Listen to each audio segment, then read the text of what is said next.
Rosewood and teak wood are both highly prized hardwoods. They are used in furniture, flooring, and other applications. Rosewood has a rich, dark reddish-brown color. It often features darker streaks, giving it a luxurious appearance. The grain is tight and even with a smooth texture.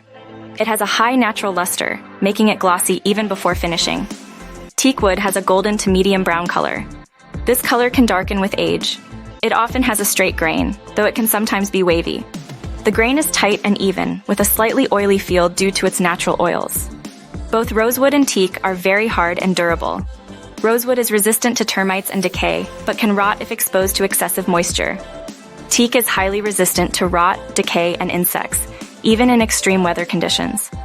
Rosewood can be difficult to work with due to its density and interlocking grain. It takes a high polish well. Teak, despite its density, is easier to work with.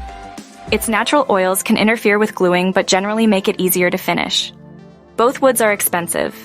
Rosewood is generally pricier due to its high demand and limited availability. Teak is also costly but more widely available.